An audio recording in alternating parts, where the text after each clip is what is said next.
And with regard to the next issue brought by Imam al-Barbahari rahimahullah, in point number 34 as it occurs here, وَالْمَسْحُ عَلَى الْخُفَّيْنِ sunnah, and wiping over the leather socks is sunnah.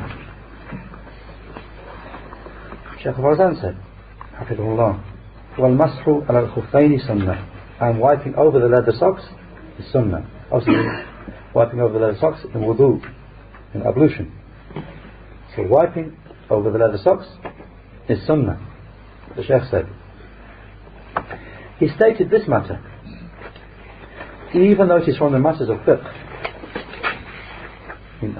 As with the last point, this is the book of Aqidah, but this is a matter of fiqh quoted here. So he said, he explained that by saying, so even though it is from the matters of fiqh, then it has a connection to Aqidah, creed and belief. For whoever denies wiping upon these leather socks, then he will be outside the Ahlul Sunnah wal Jama'ah, contradicting the correct Aqidah, creed and belief. Because wiping over the leather socks is established from the Messenger sallallahu alayhi wasallam in many ahadith, which reach the level of being mutawatir. It is reported by huge numbers of people at every single level of transmission, so many that it would be impossible for them to gather together upon Allah. It's the level of being mutawatir. There's a side point from Imam Nawawi rahimahullah in his explanation of Muslims. He mentions some of them he has reported from 80 companions, including the 10 from his paradise. Allahu Akbar. Anyway, back to the text. Shaykh Fawzan brings the part, al-mashu ala al-khuffayn, wiping over the leather socks. He said it is a rukhsah, it is a concession, and acting upon a concession is sunnah. If we've been given a concession in the legislation, then acting upon it is sunnah. Because of his saying sallallahu alayhi wa sallam, inna allaha yuhibbu an tu'ta rukhasuhu kama yakrahu an tu'ta ma'siyatuhu. The Prophet sallallahu alayhi wa sallam said, Allah loves that his concessions should be taken up, just as he hates that acts of disobedience to him are committed. In a footnote they mention this hadith reported by Imam Ahmad in the Musnad, and At-Tabarani in Al-Mu'jam Al-Saghir, and Ibn Khuzaymah in his Sahih, and Ibn Hibban in his Sahih, from a hadith of Abdullah ibn Umar radiyallahu anhuma, and it was declared Sahih, authentic, by Al-Mundiri in At-Targhib wa Tarhib. He declared the chain of narration of Ahmad to be authentic. And Shaykh Al-Albani, in his checking of At-Targhib wa Tarhib, he declared this hadith to be Hasan, Sahih, good, authentic. Then Shaykh Fawzan said, quoted this hadith, so wiping over the leather socks, and wiping over whatever takes the place of the leather socks, with regard to jawarib, normal socks, it is established in the prophetic sunnah, and no one disagrees about it except for the Rafida Shia. Whilst they affirm wiping upon the feet. In the Rafida Shia, they reject the sunnah of wiping over the socks. Instead of it, they affirm wiping over just bare feet. So, in the view of the Rafida, the feet are not to be washed. Rather, they have to be wiped over. I mean, the bare feet, you just wipe over the bare feet. Using as evidence the ayah, in the ayah of wudu, with the recitation, وَامْسَحُوا بِرُؤُوسِكُمْ وَأَرْجُلِكُمْ, with a kasra.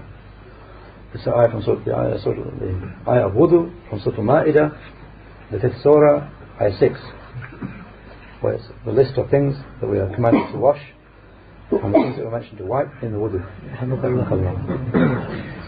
So they try and use the part of the ayah, وَامْسَحُوا بِرُؤُوسِكُمْ وَأَرْجُلِكُمْ with kasra. One recitation, وَأَرْجُلِكُمْ with a kasra on it.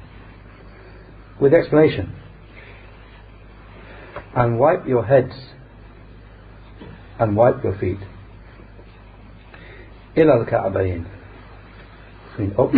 up to and including the ankles, up to the Ka'bayn. Then the Shaykh explains how they misuse the ayah. He said, and in their view, in the Rafida Shia, in their view the Ka'bayn, the two ankle bones, it doesn't mean the two well-known ankle bones. I mean, what is the Ka'ab? It's the ankle bone sticking out the side where your foot joins your shin, the bone that sticks out each side. That is the ankle bone, the Ka'ab. But they don't agree with that. He said, in their view, the Ka'ban, the two ankle bones, it doesn't mean the two well-known ankle bones at the bottom of the shins. Rather, in their view, it refers to what comes under the strap of the shoe, strap of the sandal.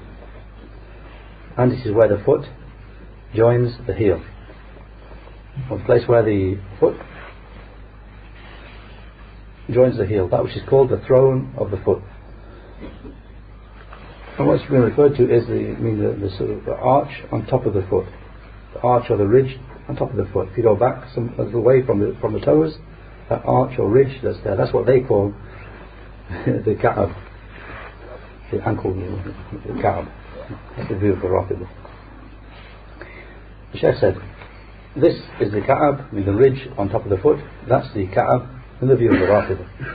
It is other than the Ka'ab, the ankle bone, which is with the people of the Sunnah and the Jama'ah. And there is no proof for them. In this ayah, the Shaykh has indicated this ayah is correctly recited two ways. One, Sahu bi ru'usikum wa arjulakum, with the meaning, and wipe your heads and wash your feet. And it's recited the second way, as occurs here, Wamsahu bi ru'usikum wa arjulikum, and wipe, with the meaning, and wipe your heads and wipe your feet. So in one recitation, there's a recitation with the meaning of wipe the feet, and one recitation with the meaning of wash the feet. Shaykh said, and there is no proof for them, even in the recitation with kasra, wa arjulikum, in the ayah, because the well-known recitation is with it being mansub, wa arjulakum, joining it to those things, faghsilu wujuhakum, then wash your faces. Meaning, if the arjulakum has a fatha upon it, arjulakum, then it's joined to those words before that have a fatha upon them in the ayah. Those things are to be washed. Faghsilu wujuhakum, wash your faces, fa'idiyyakum, and your arms, and joined along with it wa arjulakum, and wash, meaning and wash your feet as well. That's the well-known recitation. And with regard to the recitation where there is a kasra, then it is on account of the word being next to the other word, ru'usikum wa arjulikum, heads and feet, because ru'usikum has a kasra, therefore arjulikum has a kasra in that recitation. He said, because of his saying, He the Most High, wamsahu bi ru'usikum, with the explanation, and wipe your heads, and therefore it said wa arjulikum, and also your feet. Then the Shaykh said, and the proof is that the Prophet ﷺ used to wash his feet. With regard to the two ways of reciting the ayah, how they are to be acted upon, means that we need to look back at the Sunnah of the Prophet ﷺ to see how the Prophet ﷺ acted upon this ayah. So he said, the proof being that the Prophet ﷺ, he used to wash his feet, and he had not used to wipe, except upon the leather socks. I mean, the Prophet ﷺ, he would wash his feet. In obedience to this ayah, he would wash his feet only. Unless he was wearing leather socks, then he would wipe. Only then. That's where Shaykh Fawzan ends explanation of this point. And just as a final side point, Shaykh Ahmad al-Najmi, rahimahullah, he said, wiping over the leather socks, al-masfu al-khuffayn, wiping over the leather socks, is from the sunnahs. And wiping over the leather socks has been entered into the matters of creed and belief, because some of the innovators deny it, and they are the Khawarij and the Shia, using as proof that it does not occur in the Quran, wiping over the socks. They say it doesn't occur in the Quran. He said, but it is established from the Prophet ﷺ through the narration of a group of the companions,